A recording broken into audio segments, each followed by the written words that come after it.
Hello everyone, welcome to IFS. तो कैसे हैं सब लोग? आई होप सब अच्छे होंगे, स्वस्थ होंगे, मस्त होंगे और अपना प्रिपरेशंस भी कर रहे होंगे। तो आज मैं आप सबके साथ जुड़ा हूं डिस्कस करने के लिए एनबीए को, नेशनल बोर्ड ऑफ एक्रीडेशन। तो इससे पहले मैंने नैक आपके साथ डिस्कस किया था, तो आज मैं आपके साथ डिस्कस करूंगा national board of accreditation. Okay, तो नैक और एनबीए दोनों भाई है, ऐसे याद रखिए, दोनों भाई है। दोनों का जन्म एक ही साल में हुआ था, दैट इज 1994। ओके, और दोनों ही क्या है? ऑटोनोमस बॉडी है। दोनों ही आपके ऑटोनोमस बॉडी है। ओके, और दोनों का काम ही क्या करता है? दोनों का काम ही है एक्रीडिएशन करना, एसेस करना, एक्रीडिएशन करना, दोनों का ही सेम काम है। तो ये हो गया आपका फुल फॉर्म, याद रखिए इसका फुल फॉर्म क्या है? NBA, national board of accreditation. तो व्हाट इज एनबीए?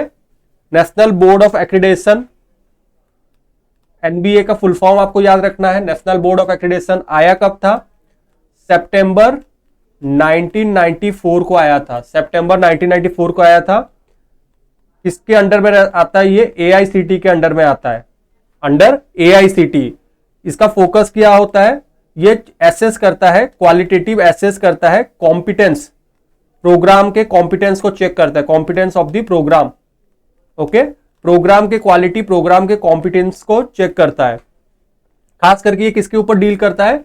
ये टेक्निकल एजुकेशंस के ऊपर फोकस करता है, टेक्निकल एजुकेशंस के ऊपर फोकस करता है यहां पे ये। ओके, डिप्लोमा से लेके, याद रखिए, डिप्लोमा से लेके पीजी लेवल तक ये फोकस करता है। और कौन से फील्ड में फोकस करता है? जैसे इंजीनियरिंग हो गया, जैसे इंजीनियरिंग के फील्ड में एक्रीडेट करता है। मैनेजमेंट आ जाता है इसके under, AICTE approved. Okay, pharmacy आ गया, फार्मेसी आ गया। फिर और कौन आता है? आर्किटेक्चर आता है। और कौन आ जाता है? आर्किटेक्चर आ जाता है। तो ये सब इसके अंडर में आ जाते हैं। ओके, अब ये सब जितने भी हैं, ये सबको एआईसीटीई अप्रूव्ड करता है। कौन अप्रूव्ड करता है? एआईसीटीई इस सबको अप्रूव्ड कर रहा है, याद रखिए। ओके,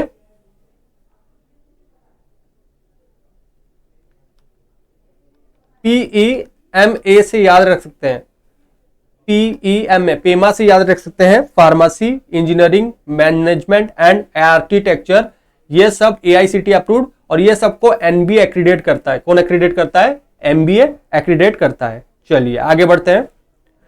फिर नेशनल बोर्ड ऑफ एक्रीडेशन जो है, ये one of the two major bodies responsible for accreditation.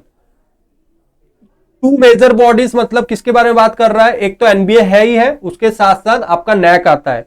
तो एनबीए और जो नैक है आपके, ये टू एक्रीडेटिंग बॉडीज है। ये बहुत बार क्वेश्चन में पूछा है, खास करके सेट में। ये टू एक्रीडेटिंग बॉडीज है। ओके, अब इनके चेयरमैन का नाम याद रखो, अनिल डी सहस्रबुद्धे। सहस्रबुद्धे से याद रख सकते हो। ओके, 3 इडियट्स के मूवी से याद रख सकते हो, सहस्रबुद्धे। Abbreviation NBA. एनबीए कब हुआ था? इसका जन्म कब हुआ था? ये कब आया था? 1994 को आया था, 30 ईयर्स एगो। और हेडक्वार्टर भी कभी कभी एग्जाम में पूछ देते हैं। हेडक्वार्टर इसका कहां पे है? नई दिल्ली में इसका हेडक्वार्टर है, ये भी आपको याद रखना है। हेडक्वार्टर कहां पे इसका? नई दिल्ली में है, ये भी आपको याद रखना है।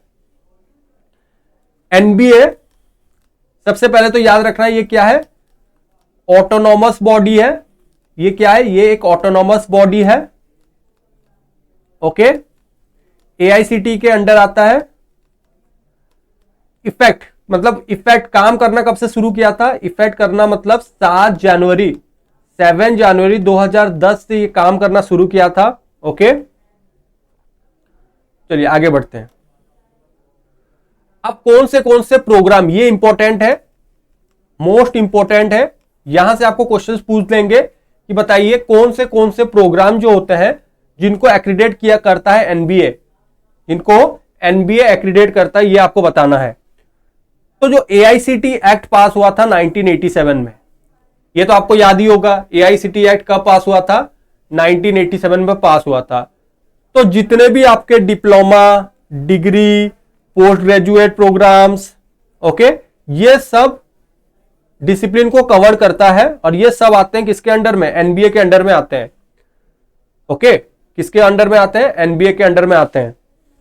अब कौन से कोर्सेज को एक्रीडेट करता है? जैसे मैंने बताया दिया था, पेमा हमने पढ़ा था, फार्मेसी पढ़ा था, इंजीनियरिंग पढ़ा था, मैनेजमेंट पढ़ा था, आर्किटेक्चर पढ़ लिया था, और उसके साथ साथ hotel management, okay, hotel management,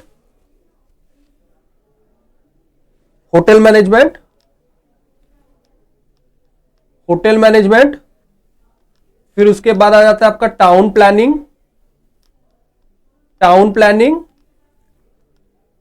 और applied arts and crafts. Okay, तो इसको कैसे याद रखोगे? देखो, पहले तो हमने पढ़ लिया था फार्मेसी, इंजीनियरिंग, मैनेजमेंट, आर्किटेक्चर, ये तो हमने पढ़ लिया था। ओके, तो पेमा, हटो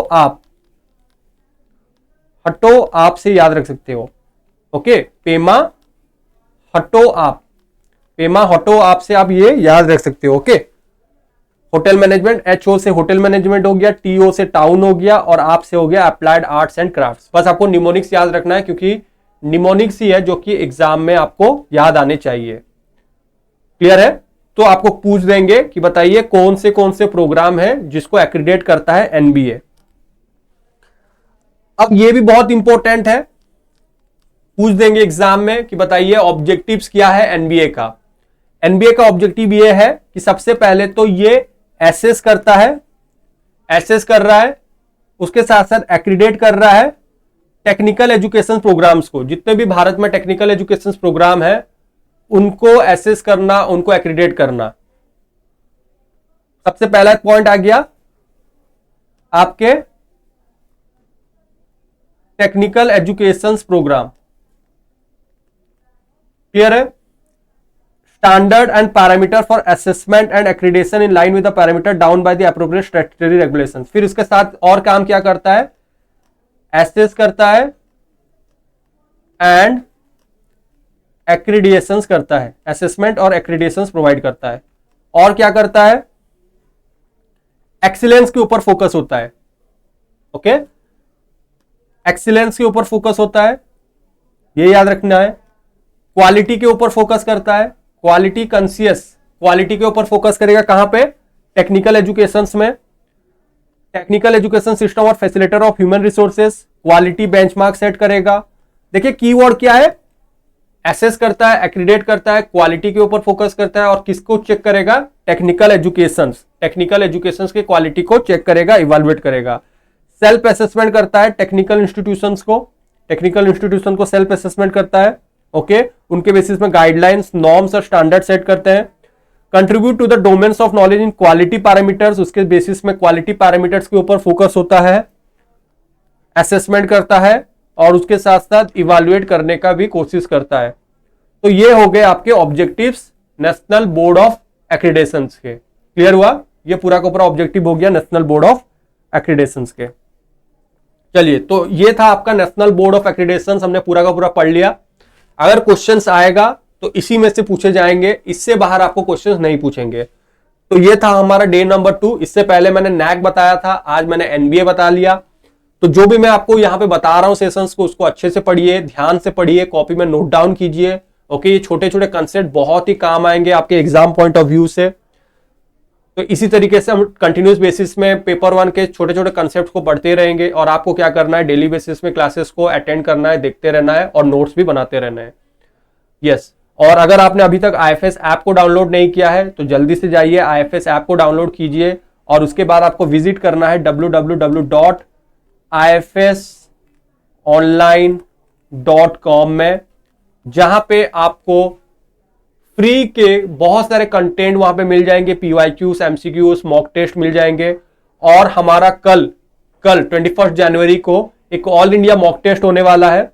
ओके, जहां पे फुल फ्लेज आपको 50 क्वेश्चंस पेपर 1 के मिल जाएंगे, और सब्जेक्ट स्पेसिफिक 100 क्वेश्चंस मिल जाएंगे। तो आपको क्या करना है? अभी से जाके रजिस्ट्रेशन कर लेना है। ओके, तो रजिस्ट्रेशन कर लेना है। ओके, चलिए, so that's all. Thank you very much everyone. अगर आपको ये सेशन अच्छा लगा तो do write down in the comment section कि सेशन आपको कैसा लगा, okay, and do like, do share, और जो भी हमारे चैनल में नए हैं सब्सक्राइब कर लीजिए, बेल आइकन को क्लिक कर लीजिए, ताकि इसी तरीके का छोटे छोटे कंसेप्ट वीडियोस आपको इसी तरीके से मिलते रहेंगे। चलिए, तो फिर मुलाकात होगी आप सबके साथ कुछ with some new concept. Till then पढ़ते रहिए। Thank you very much everyone.